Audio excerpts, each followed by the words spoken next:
नमस्कार सभी को। सरोकार के इस डिजिटल प्लेटफॉर्म पर आप सभी का एक बार पुनः स्वागत। हमने कल की क्लास में महाराणा कुंभा स्टार्ट कर दिया था। मैं एक बार पुनः रिवीजन करवा देता हूँ, उसके बाद में हम आगे बढ़ते हैं। ठीक है, हमने बात की महाराणा कुंभा के बारे में।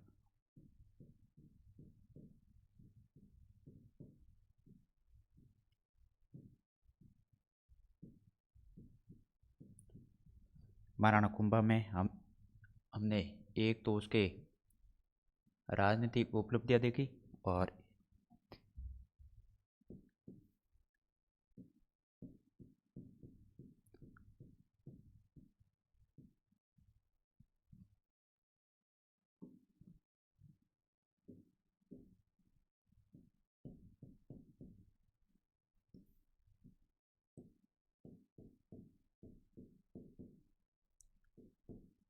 राजनीतिक उपलब्धियां हमने क्या क्या देखा।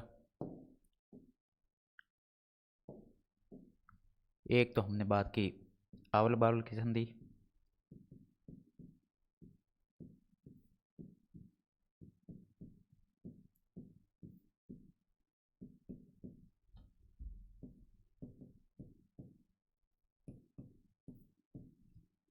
कब हुई ये, तो मैंने बात की ये हुई 1453। किसके मध्य हुई, तो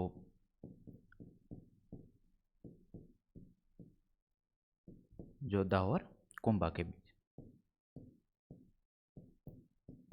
मध्यस्थता किसने की, ये बात कर ली।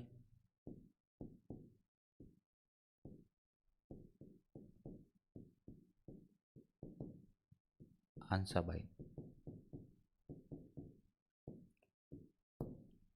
इसमें क्या निर्णय लिए गए, इसमें जोधा जी की पुत्री श्रृंगार कंवर की शादी कुंभा के पुत्र रायमल के साथ में की गई और इसमें सोजत पाली को बाउंड्री माना गया। ठीक है, और इसके बाद मैंने बात की, हमने बात की थी सारंगपुर का युद्ध।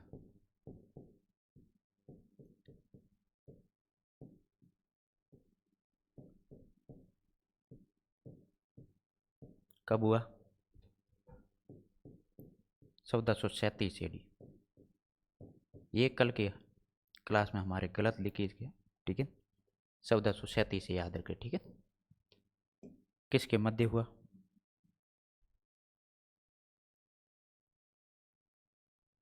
तो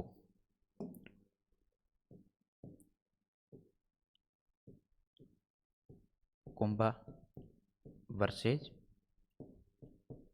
मालवा के राजा महमूद खिलजी।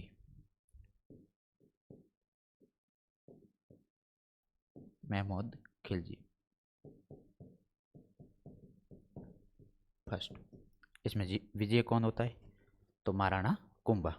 तो कुंभा इसमें विजय हो जाता है और इसी विजय की खुशी में कुंभा ने चित्तौड़गढ़ में विजय स्तंभ बनाया, विक्ट्री टावर।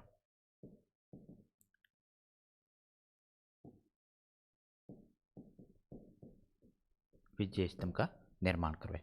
ठीक है, उसके बाद मैंने बात की कि नागौर के उत्तराधिकार संघर्ष में कुंभा ने भाग लिया, जिसमें नागौर के राजा थे शम्स खां। शम्स खां का सहयोग किया। ठीक है, कालांतर में शम्स खां ने कर देना बंद कर दिया, इसलिए कुंभा ने उसको भी पराजित किया। शम्स खां और गुजरात के राजा कुतुबुद्दीन शाह एक पुनः आक्रमण करते दोनों मिलकर, कुंभा इन दोनों को भी भगा देता है।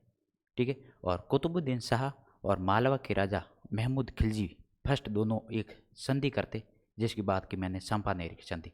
ठीक, तो आज का हमारा टॉपिक यहाँ से स्टार्ट होगा। कहाँ से, सांपानेर की संधि।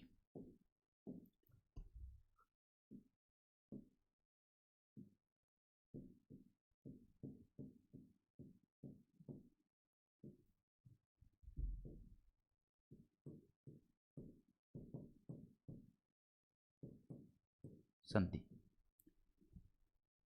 कब हुई, 1456 AD। किसके मध्य हुई, तो मैंने बात कर ली ये किसके मध्य हुई? गुजरात और मालवा के मध्य।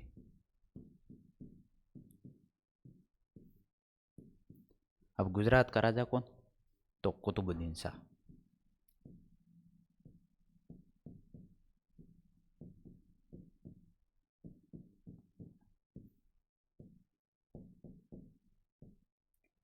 और मालवा के नरेश कौन?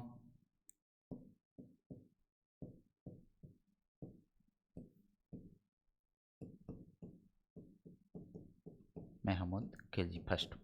अब दोनों मिलकर कुंभा को हराने की बात करते हैं। क्या कहते हैं? कि हम दोनों मिलकर कुंभा पर अटैक करते और कुंभा का कुछ भूभाग ले लेते। पर कुंभा ने इन दोनों को बदनौर के युद्ध में बुरी तरीके से इनको हरा दिया। ठीक है, तो कौन से युद्ध में? बदनौर के युद्ध में। तो हम इस दोनों में क्या निर्णय लिया गया? दोनों मिलकर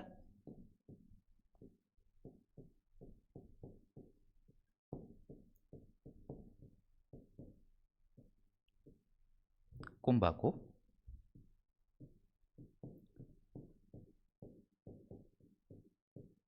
हराने का प्रयास।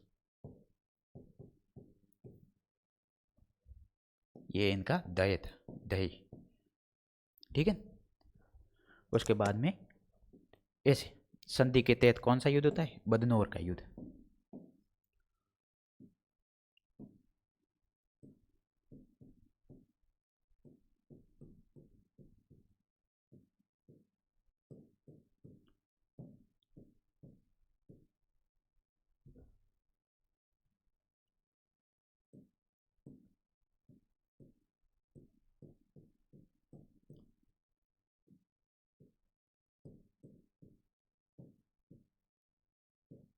कब होता है?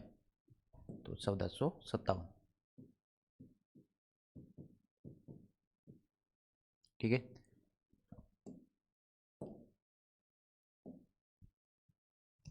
किसके मध्य होता है? तो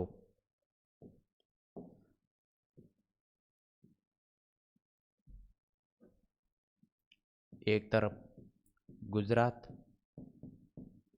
प्लस मालवा, दूसरी तरफ कुंभा। गुजरात के राजा कौन? कुतुबुद्दीन, मैं बात कर चुका हूं ये।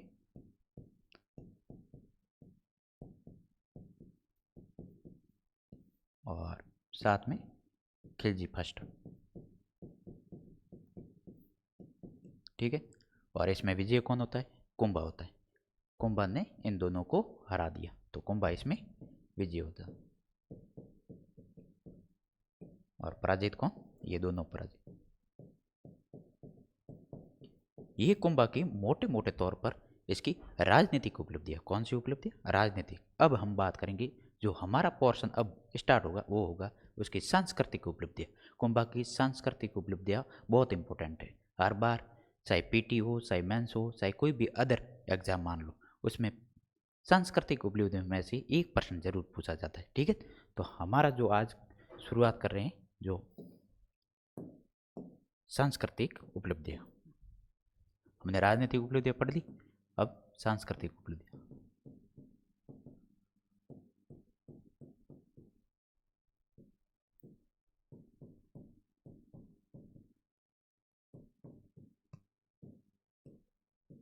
अब बात है सांस्कृतिक उपलब्धियों में क्या क्या पढ़ेंगे हम। तो एक तो उसके निर्माण कार्य,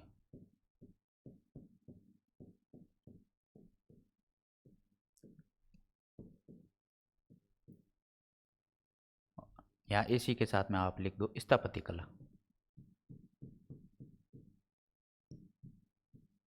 स्थापत्य कला के दो या निर्माण कार्य के दो। एक उसके साहित्यिक कम देखेंगे, कुंभा ने कौन कौन से साहित्यिक लिखवाया।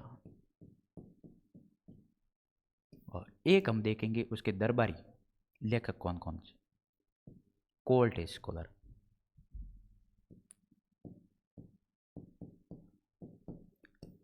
दरबारी विद्वान।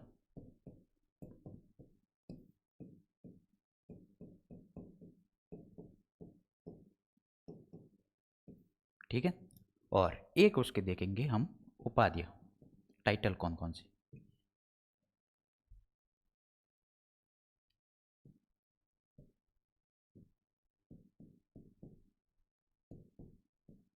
ये हमें पढ़ना है, ठीक है। उसके सांस्कृतिक उपलब्धियों में क्या क्या पढ़ना है? एक तो हमें देखना है उसके निर्माण कार्य, स्थापत्य कला, एक उसके साहित्यिक देखने, एक उसके दरबारी विद्वान के बारे में पढ़ना, एक उसकी उपाधियों के बारे में पढ़ना। हम क्या करते हैं कि वो क्या है कि हमें पता नहीं होता है क्या पढ़ना है क्या नहीं पढ़ना, हम धूल में ही लट मारते हैं, ठीक है। तो हमें क्या पढ़ना है वो पहले से ही अपन को पता होना चाहिए। तो हमें सांस्कृतिक उपलब्धियों में क्या क्या देखना है, ये निर्माण कार्य देखना है, एक साहित्यिक देखने, और एक इसके दरबारी विद्वान देखने, एक इसकी उपाधियाँ देखने। हम एक एक करके पढ़ते हैं। तो पहली बात करता हूं मैं एक नंबर पे निर्माण कार्य। आप हेडिंग लगवाओ एक नंबर पर।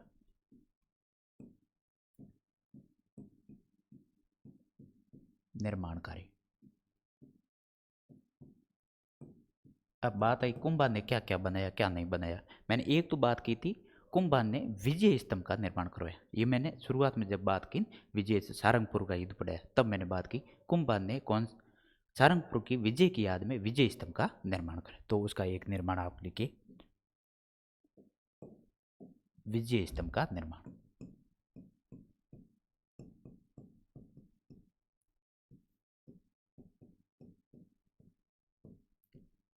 ठीक है। अब हम पूरी इसके बारे में अलग से एक वीडियो और बनाएंगे क्योंकि ये अब हमारा विषय नहीं है, क्योंकि हमें क्या बहुत सारी बातें पढ़नी है कुंभा के बारे में, निर्माण कार्य पूरे देखने, साहित्यिक देखने, दरबारी विद्वान देखने, उपाधि देंगे। तो हम उसके एक विजय अभियान के बारे में अलग से हम बात करेंगे, ठीक है, बाद में। अब दूसरा तो कहाँ पर बना है ये याद रखना आप, चित्तौड़गढ़ में।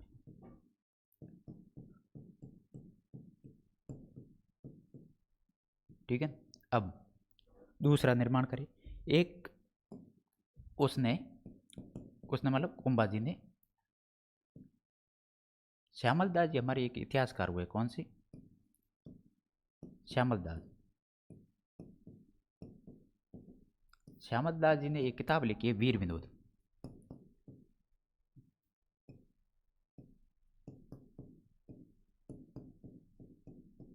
और वीर विनोद में श्यामल दास जी लिखते हैं कि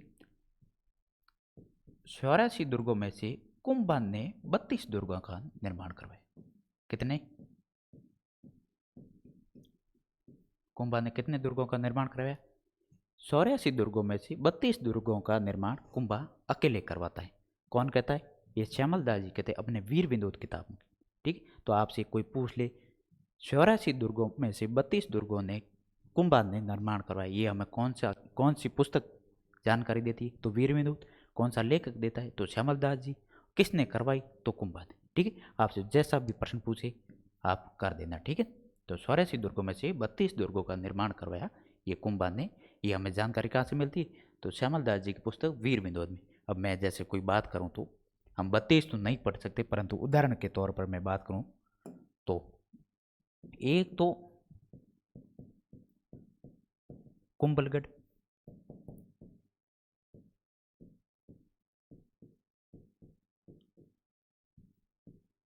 एक जैसे मैं बात करूं और तो मसान,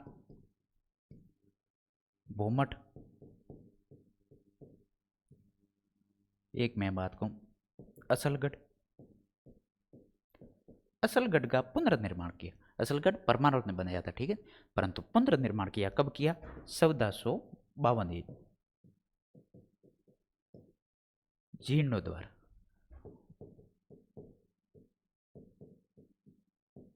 तो असलगढ़ का पुनर्निर्माण किसने किया? तो कुंभा ने करवाया था। अब बात आई मसान, मेरो मेर जाति के उपद्रव को दबाने के लिए मसान का निर्माण किया। भूमठ, भीलों को अपने साथ मिलाने के कारण इसने भीलों भूमठ का निर्माण किया। और असलगढ़ का जीर्णोद्वार परमारों को दबाने के लिए इन्होंने असलगढ़ का जीर्णोद्वार करवाया। ये इनके निर्माण कार्य में मैं बात करूँ, ठीक है।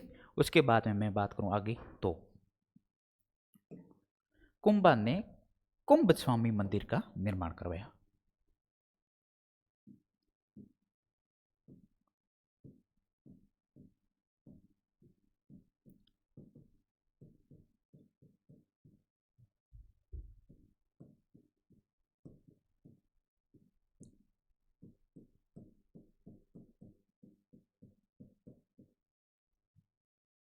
अब ये कुंभ स्वामी मंदिर 3 जगह पर बनाया। कहाँ कहाँ?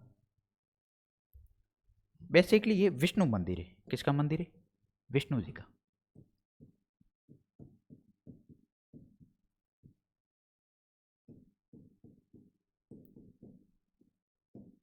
तो आपसे पूछ ले, कुंभ स्वामी मंदिर बेसिकली किसका मंदिर है?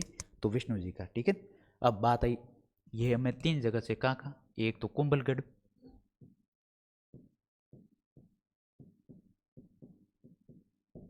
और एक सितोड़, और एक असलगढ़।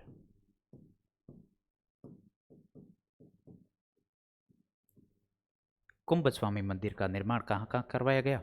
तो एक चित्तौड़ में, एक कुंभलगढ़ में, एक असलगढ़ में। ठीक है। एक आगे मैं बात करूं तो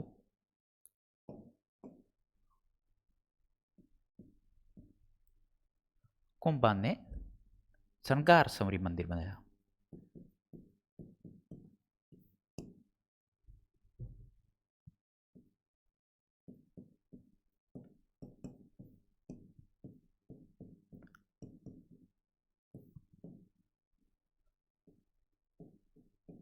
निर्माण कौन से मंदिर का? श्रृंगार समरी। अब बात है ये किसका है? तो ये जैनों का है मंदिर।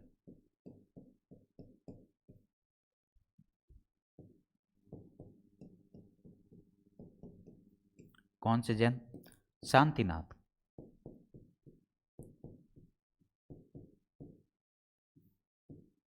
ठीक है। आपसे ये कोई पूछ ले कि श्रृंगार समरी मंदिर किसने बनाया? तो कुंभा ने। किसका मंदिर? बेसिकली ये जैनों का मंदिर है। ठीक है। श्रृंगार समरी, सॉरी मैं समरी। ठीक है। अब और कुंभा के निर्माण कार्य में मैं बात करूं तो कुंभा ने रणकपुर जैन मंदिर है,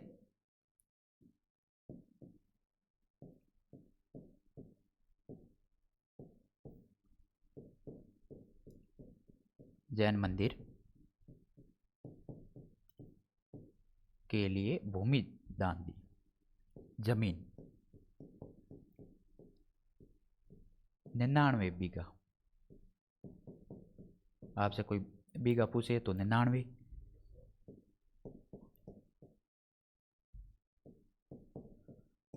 अब रणकपुर जैन मंदिर किसने बनवाए? तो धरणकसा नाम के ये विद्वान ने।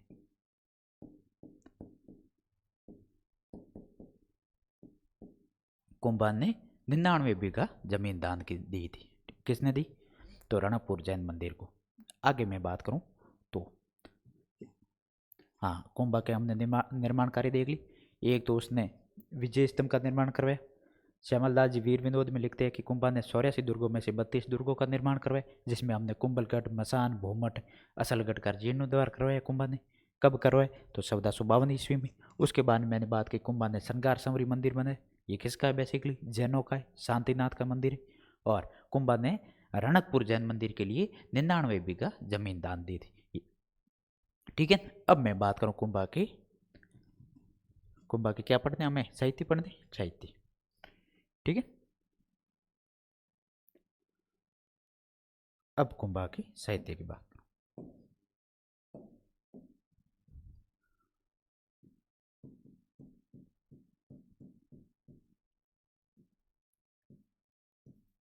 अब बात करूं, कुंभा खुद विद्वान था। कुंभा वीणा बजाने में निपुण था। जिस प्रकार गुप्त काल का एक राजा हुआ है समुद्रगुप्त, समुद्रगुप्त वीणा बजाने में निपुण, उसी प्रकार कुंभा वीणा बजाने में निपुण है। तो उसका एक साहित्य बात करूं मैं तो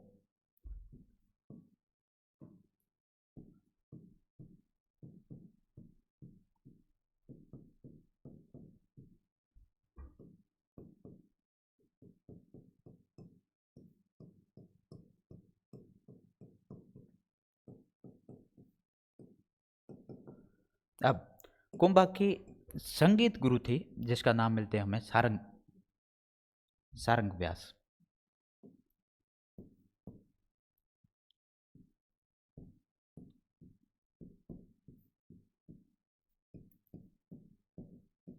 संगीत गुरु का नाम क्या मिलता है? सारंग व्यास।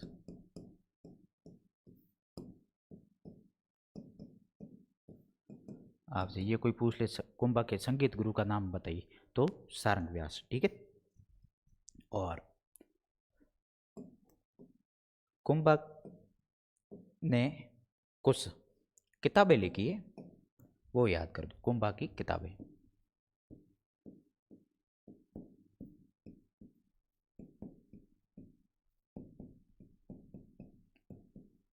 कौन कौन सी? एक तो कुंभा ने लिखी सुधा प्रबंध, एक।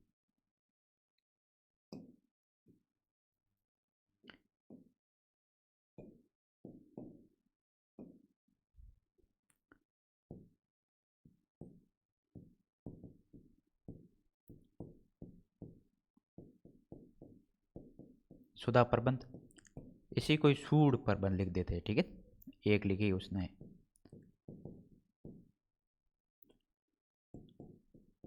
कामराज रतिसार,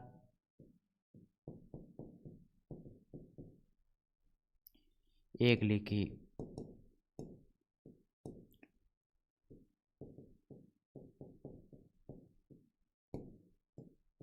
संगीत सुधा,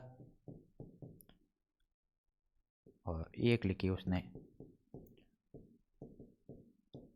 संगीत मीमांसा,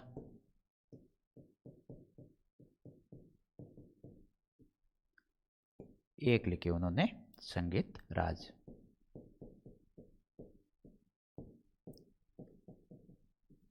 अब कुंभा की किताबें पूछे तो आपसे सुधा प्रबंध, कामराज रतिसार, संगीत सुधा, संगीत मीमांसा, संगीत राज।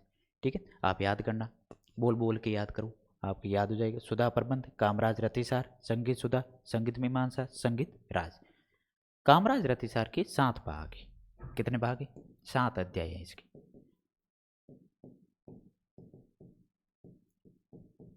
और संगीत राज के 5 अध्याय।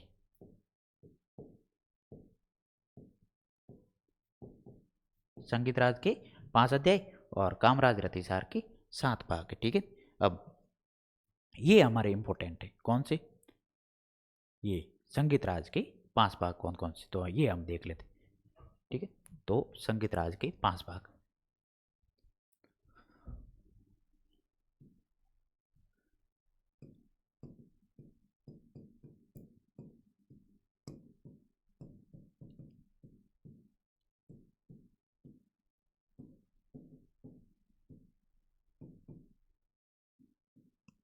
पांच अध्याय कौन कौन से?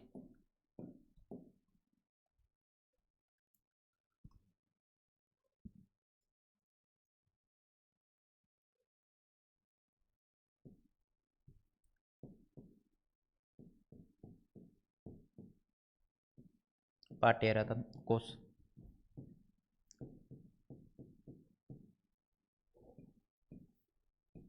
गीत रत्न कोश,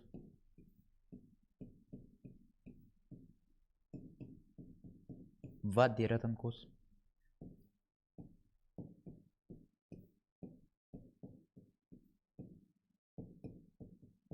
और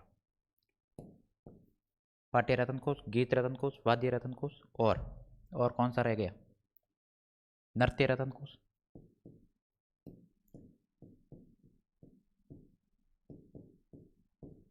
और 5 नंबर पे रस रत्न कोश।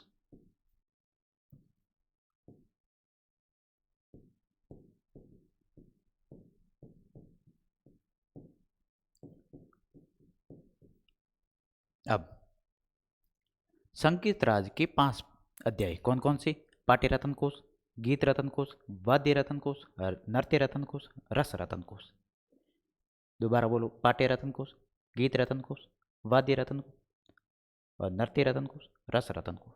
ये इंपॉर्टेंट है। ठीक है। ये याद रखना आपको। संगीत राज के 5 अध्याय कौन कौन से? तो पाट्य रत्न कोश, गीत रत्न कोश, वाद्य रत्न कोश, और नृत्य रत्न कोश, और रस रत्न कोश। अब कुंभा ने कुछ किताबों पर टीकाएं लिखी। कुंभा ने कुछ किताबों पर टीका लिखी। जैसे मैं बात करूं तो एक तो गीत गोविंद,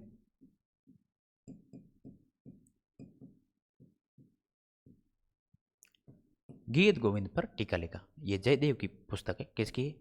जयदेव।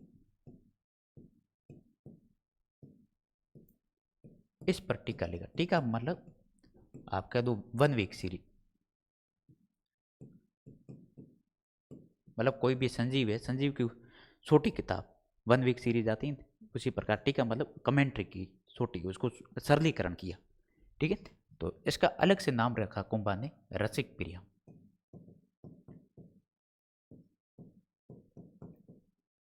क्या नाम रखा? रसिक प्रिया। कुंभा की गीत गोविंद पर टीका है, उसका अलग से क्या नाम मिलता है? रसिक प्रिया। और कुंभा ने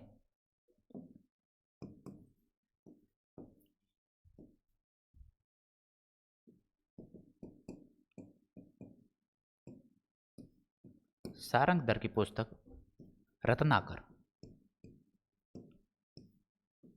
प्लस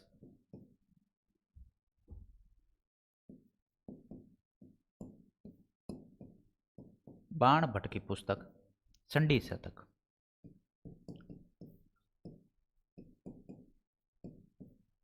दोनों पर टीका लिखी। ये कुंभा के मुख्य रूप से 3 टीकाएं। कुंभा की कौन कौन सी टीकाएं? एक तो गीत गोविंद जयदेव की, उस पर टीका लिखा जो रसिक प्रिया नाम से लिखा। और सारंगधर रत्नाकर टीका लिखी। बाण भट्ट की चंडी शतक पर टीका लिखी। अब कुंभा ने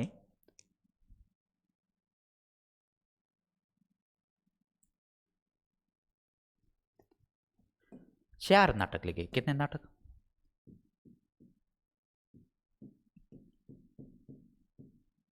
अलग अलग भाषाओं में। जैसे मैं बात करूं, कन्नड़ में लिखा,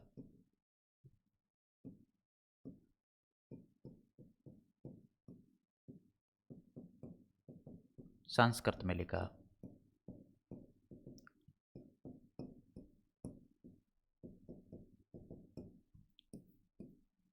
मराठी में लिखा, मेवाड़ी में लिखा,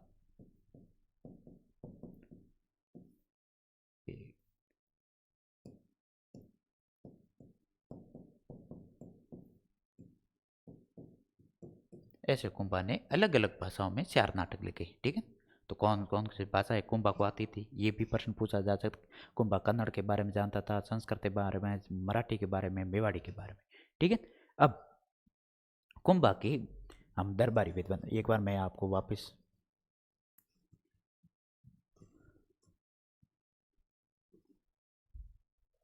कुंभा के साहित्य के बारे में वापस हम देख। कुंभा वीणा बजाने में निपुण था, जिस प्रकार समुद्रगुप्त, गुप्त नरेश और कुंभा के संगीत गुरु थे सारंग व्यास।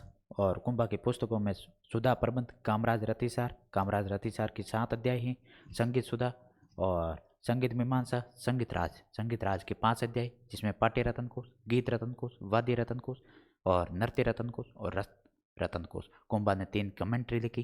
कौन कौन सी? गीत गोविंद पर टीका लिखी कुंभा ने, जिसको अलग से नाम मिलता है कौन सा? रसिक प्रिया। और कुंभा ने बाण भट्ट की चंडी शतक किताब पर टीका लिखी। कुंभा ने सारंगधर की पुस्तक रत्नाकर पर टीका लिखी। और आगे मैं बात करूं तो कुंभा के दरबारी विद्वान,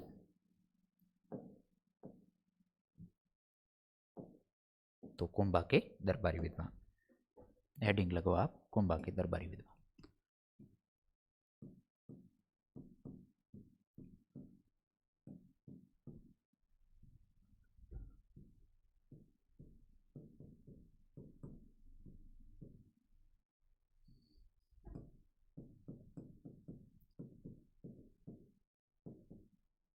इतिहासकार। ठीक है, अब कुंभा के दरबार में कौन कौन रहता था?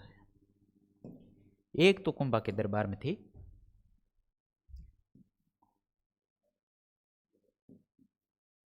कान्हा व्यास। कान्हा व्यास ने जो किताब लिखी उसका नाम मिलता है हमें एकलिंग मातमी।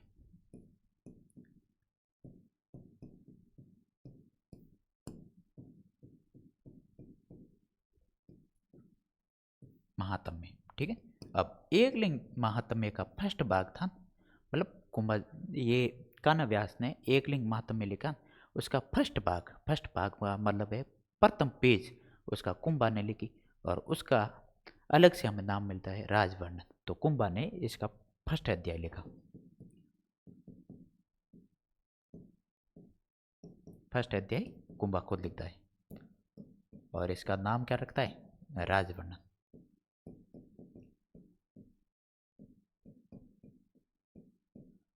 ठीक है, अब कान्हा व्यास ने एकलिंग महात्म्य लिखा, और जिसका फर्स्ट भाग कुंभा खुद लिखता है, और उसका नाम मिलता है हमें राजवर्णन। अब कुंभा के दरबार में रहते थे, एक और नाम बताऊं तो मैं आपको, तो मियाजी। अब मियाजी ने क्या लिखा, तो मियाजी ने तीर्थमाला नाम की किताब लिखी। कौन सी किताब, तीर्थमाला, जिसमें 120 तीर्थों का उल्लेख मिलता है।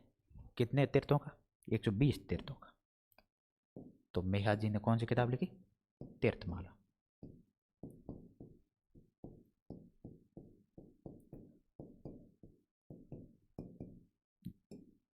जिसमें 120 तीर्थों का उल्लेख।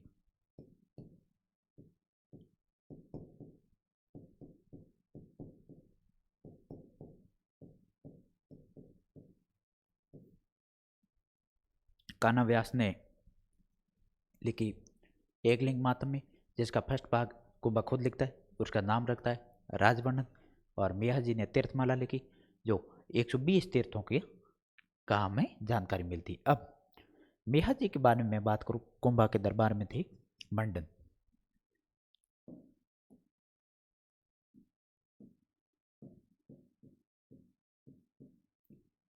अब मंडन कौन, तो एक तो मैं इनकी बात करूं, ये वास्तुकार थे।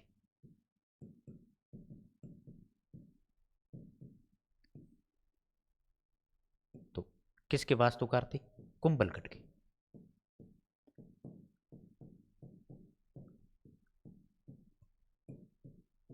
वास्तुकार,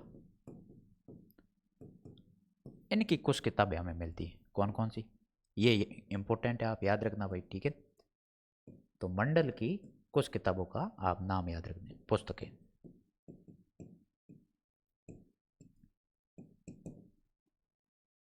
अब मैं बात करूं वास्तुसार, एक मिनट मैं पेन चेंज कर दूं जिसको आपसे याद रहेगी, अलग से पेन से लिख रहा हूं। ठीक है, वास्तुसार और देव मूर्ति प्रकरण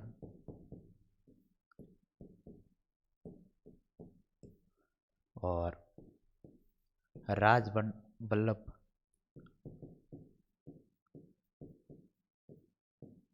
और आगे मैं बात करूं तो रूपमंडल,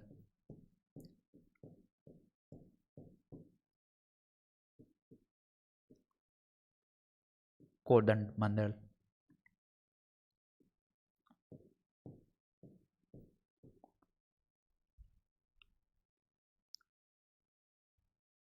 एक मिनट,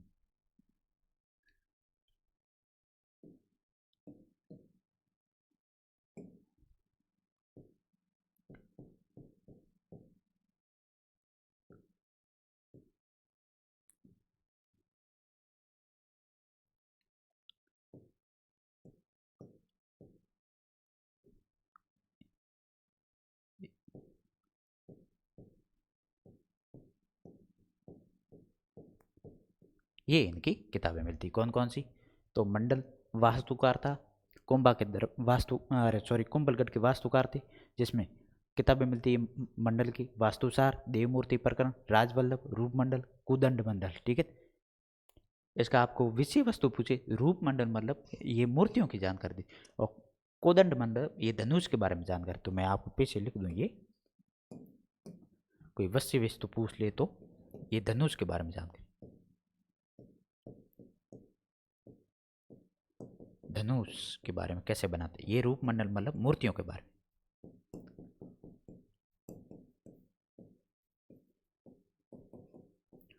राज मतलब ये राजमहल कैसे बनाते हैं उसके बारे में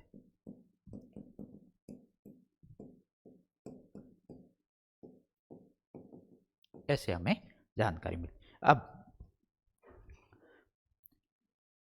एक आगे और मैं यही लिख दूं तो कुंभ मंडल का एक भाई था नाथा।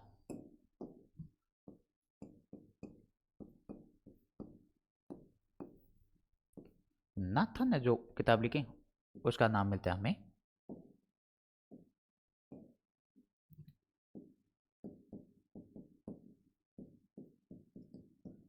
वास्तु मंजरी।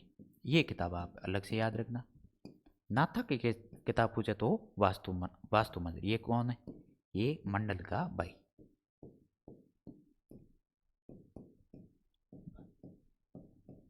और मंडल का एक बेटा था जिसका नाम मिलता है गोविंद। गोविंद की मैं कुछ बात बताता हूँ आपको।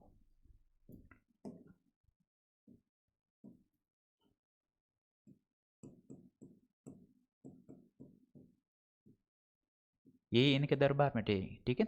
गोविंद भी इनके दरबार में थे। गोविंद ने जो पुस्तक लिखी ये भी वास्तुकार था, ठीक है। और वैद्य था साथ में। वैद्य मतलब राजवैद्य, डॉक्टर, आयुर्वेद्य। अब इनकी पुस्तकों की बात करूं मैं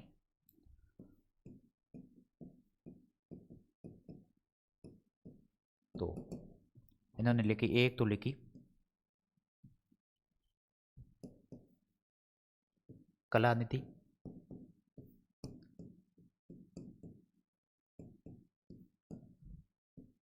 द्वार दीपिका,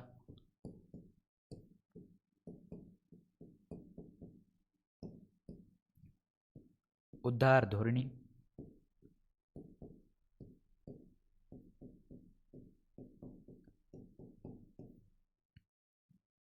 और सार समूची।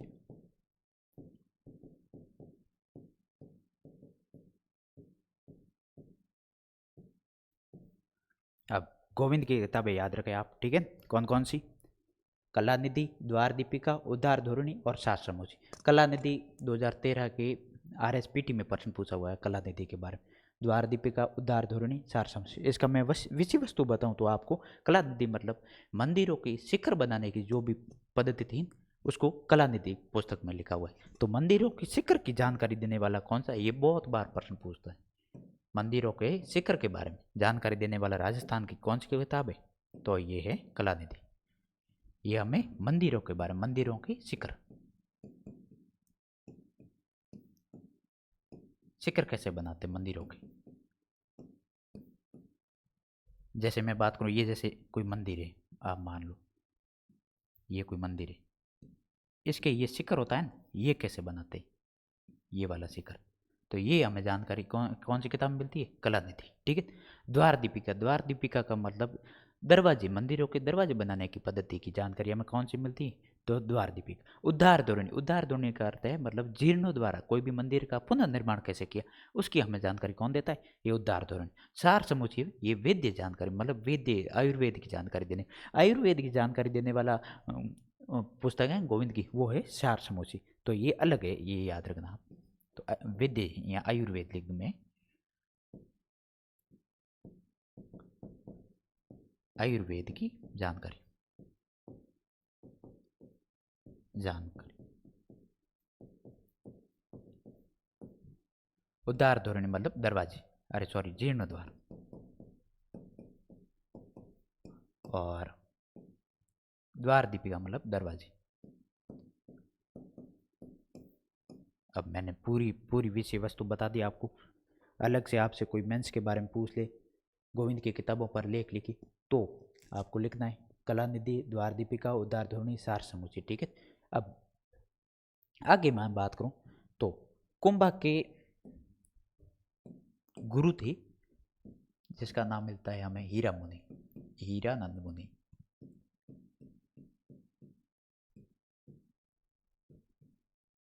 ये याद रखना भाई, कुंभा के अलग से कोई गुरु पूछ ले तो कुंभा के संगीत गुरु कौन है? सारंग व्यास। मैंने बात आगे बात करी है, ठीक है। कुंभा के संगीत गुरु के बारे में बात करें तो याद रखना तो सारंग व्यास है। मैंने कहाँ लिखा है? कहीं कहीं लिखा है जरूर, ये देखो। कुंभा के संगीत गुरु, ये भी देखो सारंग व्यास, और कुंभा के गुरु पूछे तो क्या याद रखना आपको, तो हीरानंद मुनि। ठीक है। अब आगे बात करूं कुंभा की। कुंभा के दरबार में एक और रहते थे जिसका नाम मिलता है हमें तिल्ला भट्ट।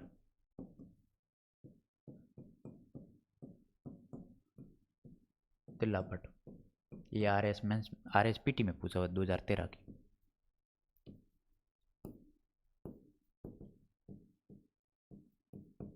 ठीक है, 13 वाली में पूछा हुआ है तिल्ला के बारे में।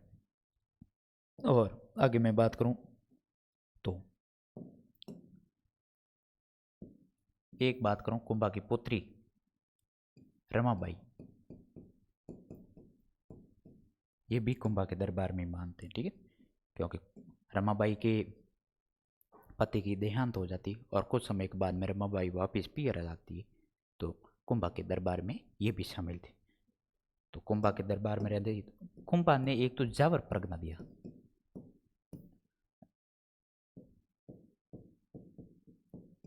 जावर वाला पूरा इलाका किसको दे दिया, रमाबाई को। और कुंभा ने एक इनको उपाधि दी राजेश्वरी।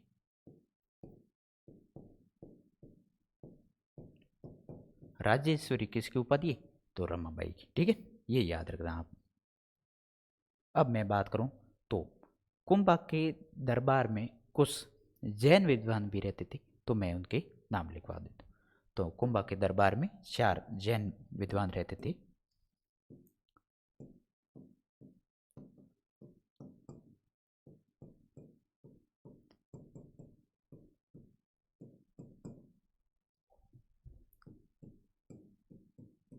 जैन विद्वान,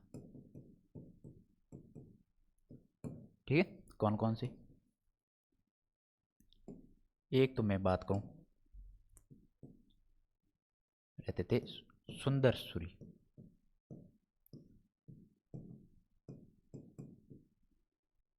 एक रहते थे मुन्नी सुंदर सूरी,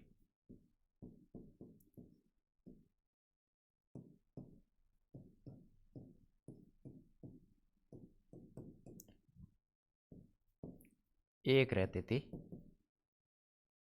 ये कौन रहते थे, जयशेखर,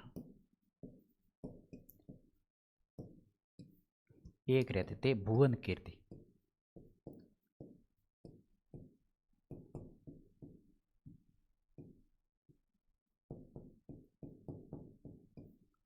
ये 4 विद्वान रहते थे। ये आपसे कोई पूछ ले कुंभा के 4 विद्वान थे, इनमें से कौन सा शामिल नहीं था, कौन सा है, ये कोई प्रश्न पूछ ले तो सुंदर सूरी, मुनि सुंदर सूरी, जयशेखर और भुवन कीर्ति, ये कुंभा के जैन विद्वान रहते थे दरबार के अंदर। ठीक है, अब आगे मैं बात करूं तो उसके बाद में हमें पढ़ना है कुंभा के उपाधियां।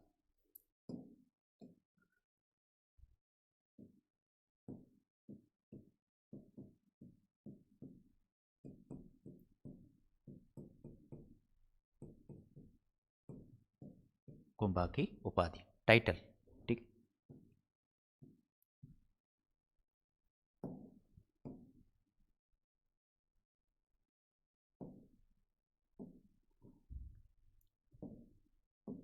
एक कुंभा की उपाधि मिलती है हिंदू सुल्तान,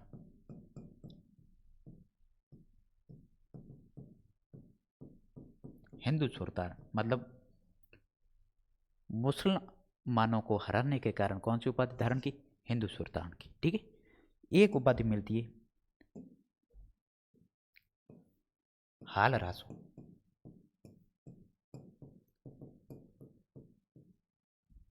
पहाड़ी इलाकों को जीतने के कारण हाल रासो। एक उपाधि मिलती है राणा रासो,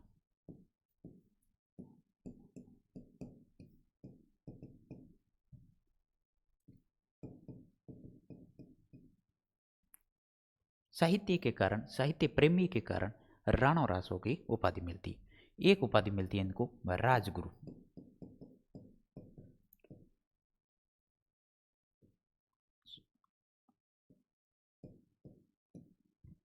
एक मिलती है इसको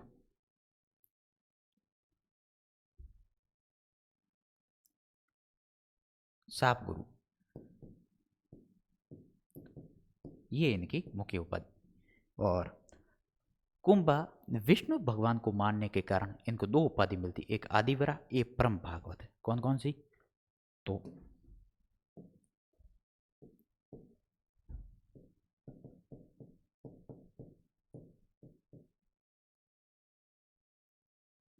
आदिवरा, एक परम भागवत।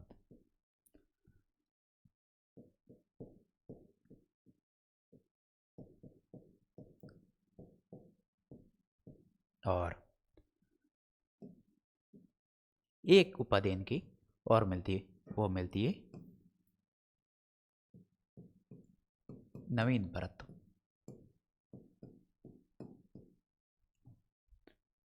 ठीक है, ये उपाधियां कुंभा की कौन कौन सी? हिंदू सुल्तान, मुसलमानों को हराने के कारण हिंदू सुल्तान। और हाल गुरु, पहाड़ी इलाकों को जीतने के कारण हाल गुरु। हाल गुरु, सॉरी, हाँ आदरा सो नहीं है, एक मिनट।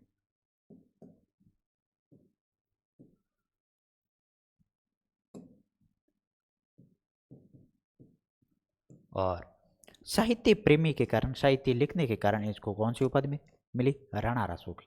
और सभी राजाओं के गुरु, ये राजगुरु एक उपाधि और मिली बप्पा रावल को, वो भी याद रखे, राजगुरु इनको भी मिली हुई। ठीक है, साप गुरु, अच्छा धनुक चलाने के कारण इसको साप गुरु। ठीक है, और आदिवरा और परम भागवत ये विष्णु जी को मानने के कारण, ये लिख दो यहाँ, विष्णु भगवान को मानने के कारण।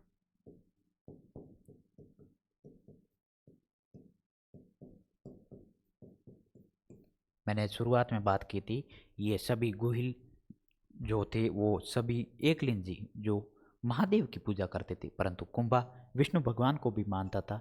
और यह हमें जानकारी जैसे आदिवरा, परम भागवत जैसी उपाधियां धारण करने से प्राप्त होती। कुंभा ने नवीन भरत की उपाधि धारण की। ये कुंभा की कुछ उपाधियां हैं। ठीक है, मैंने कुंभा मेरी तरफ से जो हुआ, कुंभा की राजनीतिक उपलब्धियाँ, कुंभा की सांस्कृतिक उपलब्धियाँ पूरी पूरी, इसमें कोई समझाने वाली बात थी नहीं। इसको आपको भी रटना है, मैंने भी रटा है, सही बात ये, क्योंकि इसमें कोई समझने लायक है नहीं बात। मैं इसमें क्या आपको समझाऊं? देखो, मैं ये बता सकता हूँ हिंदू सुल्तान की उपाधि क्यों उदाहरण की, क्योंकि हिंदुओं को अपने पक्ष में करने के कारण। और हाल गुरु सभी पहाड़ी इलाके जीतने के कारण राणा रासो, सभी साहित्य प्रेमी के कारण राणा रासो। राजगुरु सभी राजाओं का गुरु मानने के कारण राजगुरु। साप गुरु अच्छा धनुष चलाने के कारण कारण है। और आदिवरा परम भागवत विष्णु भगवान के मानने के कारण। और नवीन भारत की उपा। मैं शुरुआत से एक बार आपको पुनः रिवीजन करा दूं। हम बात कर रहे थे कुंभा के बारे में। ठीक है, ये तो कल वाली क्लास में हमारे रह गया था वो टॉपिक है, जो कुंभा की हम पॉलिटिकल अचीवमेंट देख रहे थे। कुंभा को हम दो भागों में बांट कर पढ़ रहे थे। एक बार आप देखना, जो कुंभा को हम दो भागों में बांट कर पढ़ रहे थे। एक मिनट बैठ जाता हूँ और बैठ। कुंभा को हम कितने भागों में बांट कर पढ़ रहे? एक तो उसकी राजनीतिक उपलब्धियाँ और एक उसकी सांस्कृतिक उपलब्धि। राजनीतिक उपलब्धियाँ हमने बात की आवल बावल की संधि कब हुई, तो सॉरी 1453 में किसके मध्य हुई? जोधा और कुंभा के बीच में। और मध्यस्थता किसने की? हंसाबाई ने। और उसके बाद में हमने सारंगपुर का युद्ध देखा, जो 1437 ईस्वी में कुंभा और मालवा महमूद खिलजी के बीच में होता है, और विजय होता है कुंभा। और इसी विजय की खुशी में कुंभा ने कुंभलगढ़ का निर्माण करवाया। ठीक है, आगे मैं बात करूँ तो कुंभा ने, सॉरी, गुजरात के राजा कुतुबुद्दीन और मालवा के राजा थे महमूद खिलजी फर्स्ट ने, दोनों ने ये संधि की। संधि में कहा गया कि हम कुंभा को हरा देंगे। दोनों मिलकर सांपानेर की संधि करते। कब करते? जो 1456 ईस्वी में। और इसमें कुंभा को हराने के लिए आते और कुंभा इन दोनों को हरा देते। ठीक है, अब कुंभा कौन से युद्ध में हराते? तो बदनौर के युद्ध। ये बदनौर स्थान पड़ता है भीलवाड़ा के अंदर। आप लिखना चाहो तो लिख दो यहाँ पर भीलवाड़ा। भीलवाड़ा में बदनौर स्थान है, वहाँ पर कुंभा। और कुंभा के सामने कौन थे? एक गुजरात नरेश, एक मालवा नरेश, दोनों को हराता है कुंभा। और उसके बाद में कुंभा की हमने सांस्कृतिक उपलब्धियाँ देखी। सांस्कृतिक उपलब्धियाँ हमने कौन कौन से कुंभा के निर्माण करे, अर्थात स्थापत्य कला, कुंभा के साहित्य के बारे में, और कुंभा के दरबारी विद्वान के बारे में, और कुंभा की उपाधियों के बारे में हमने देखा। पहले एक एक करके हम देखते हैं। तो कुंभा के निर्माण कार्य हमने देखे। विजय स्तंभ का निर्माण करवाया कुंभा ने। और श्यामलदास जी अपने वीर विनोद में लिखते हैं कि 84 दुर्गों में से 32 दुर्गों का निर्माण कुंभा अकेले करवाता है, जैसे कुंभलगढ़, मसान, भूमठ, असलगढ़ में। असलगढ़ का जीर्णोद्धार कराता है। कब कराता है? 1452 ईस्वी में। उसके बाद में हमने बात की कुंभा ने कुंभ स्वामी मंदिर, जो विष्णु जी का मंदिर था बेसिकली, कहाँ पर, 3 जगह पर बनाया, कहाँ पर, कुंभलगढ़ और चित्तौड़गढ़ और असलगढ़ में निर्माण करवाया। उसके बाद मैंने बात की श्रृंगार समरी मंदिर, जैनों का मंदिर है, ठीक है, याद रखें श्रृंगार समरी। यहाँ पर इस मंदिर का नाम आपको शांतिनाथ मिल सकता है, शांतिनाथ, शांतिनाथ जैन मंदिर, ठीक है। आपसे ये भी प्रश्न पूछा जा सकता है, शांतिनाथ जैन मंदिर का मुख्य नाम क्या था, तो श्रृंगार समरी मंदिर, जो जैनों का मंदिर है, शांतिनाथ को समर्पित है। कुंभा ने रणकपुर जैन मंदिर बनाने के लिए 99 बीघा जमीन दान दी थी, ये भी याद रखें, ठीक है। उसके बाद में कुंभा के साहित्य के देखे, कुंभा एक वीणा बजाने में निपुण था, जिस प्रकार गुप्त काल के राजा थे समुद्रगुप्त, उसी भांति। और कुंभा के हमने कुछ किताबें देखी, कुंभा के संगीत गुरु थे, जिसका नाम मिलता है हमें सारंग व्यास, याद रखें, कुंभा के ये संगीत गुरु थे सारंग व्यास। और कुंभा की किताबें देखी, सुधा प्रबंध को ये सूढ़ प्रबंध कहते, कामराज रतिसार और संगीत सुधार, संगीत मीमांसा, संगीत राज, ठीक है। आप याद रखना, सुधा प्रबंध आपसे कोई प्रश्न पूछ लेगा और कामराज रतिसार आपसे प्रश्न पूछ लेगा, और एक आपसे प्रश्न पूछेगा संगीत राज से, ठीक है।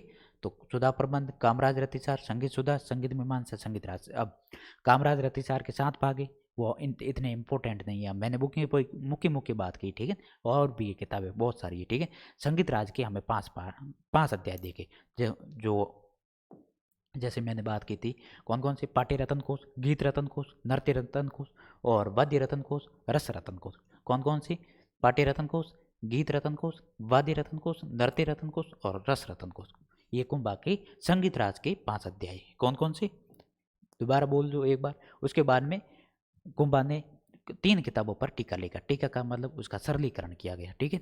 कौन कौन सी, गीत गोविंद जो जयदेव की थी किताब, उस पर टीका लिखा, उसका अलग से नाम दिया कुंभा ने, वो दिया था कौन सा, रसिक प्रिया। और सारंग दर की रत्नाकर और बाण भट्ट की चंडी शतक पर भी कुंभा ने टीका लिखा। उसके बाद मैं बात करूं तो कुंभा ने 4 नाटक लिखे थे, जो अलग अलग भाषाओं में मिलते, कौन कौन सी, कन्नड़, मेवाड़ी, मराठी, ठीक है, संस्कृत। कुंभा के कुछ दरबारी विद्वान देखे, जिसमें हमने बात की कान्हा व्यास ने एक किताब लिखी, जिसका नाम मिलता है हमें एकलिंग मातम्य, जिसका फर्स्ट भाग कुंभा खुद लिखता है, उसका नाम मिलता है हमें राजवर्णन। उसके बाद में कुंभा के दरबार में मियाजी रहते थे, मियाजी ने तीर्थमाला लिखी, और जिसमें हमें 120 तीर्थों का वर्णन मिलता है। उसके बाद में मैंने बात की थी कुंभा के दरबार में मंडल कौन था, कुंभा का वास्तुकार था, और कुंभलगढ़ के इसका वास्तुकार था। और कुंभा के मंडल के हमने कुछ किताबें देखी, जिसमें वास्तुसार, देवमूर्ति प्रकरण, राजवल्लभ, रूप मंडल, कोदंड मंडल। और उसके बाद मैं बात की थी कुंभा का मंडल का एक भाई था नाता ने वास्तुसार लिखी। उसके बाद में मंडल का एक छोटा बेटा था, और बेटे ने कलानिधि, द्वार दीपिका, उद्धार धोरणी, सार समूची किताब लिखी। उसके बाद मैंने बात की कुंभा के दरबार में हीरानंद मुनि रहते थे, जो कुंभा के गुरु थी। कुंभा के संगीत गुरु पूछे तो सारंग व्यास, और ऐसे ही पूछे तो आपको कुंभा के गुरु कौन थे, हीरानंद मुनि, ठीक है। और कुंभा के दरबार में तिल्ला भट्ट रहते थे, और कुंभा की पुत्री रमाबाई, जो जावर परगनादी में मिला हुआ था, एक उपाधि मिली हुई थी राजेश्वरी। और उसके बाद मैंने बात की कुंभा के दरबार में जैन विद्वान रहते थे, जिसमें सुंदर सूरी और मुनि सुंदर सूरी, जयशेखर, भुवन कीर्ति जैसे जैन विद्वान रहते थे। ये हमारा कुंभा पूर्ण हो गया। उसके बाद में हमने कुंभा की कुछ उपाधियां भी देख ली थी, जिसमें हिंदू सुल्तान, ठीक है, हाल गुरु, राणा रासो, राजगुरु, साप गुरु, आदिवीरा और परम भागवत और नवीन भरत जैसी उपाधि ग्रहण की थी। ये हमारा कुंभा पूर्ण हो गया, ठीक है। अब अगला राजा कुंभा के बाद हम देखेंगे रायमल के बारे में, ठीक है। रायमल के हम पॉलिटिकल अचीवमेंट देख लेंगे और सांस्कृतिक उपलब्धियां देख लेंगे, ठीक है।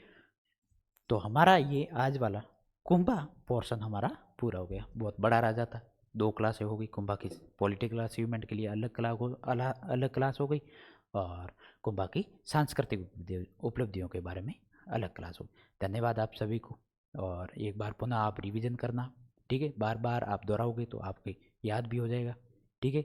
आराम से पढ़ना। ओके, सभी को Ram Ram, all the best, ठीक है, धन्यवाद।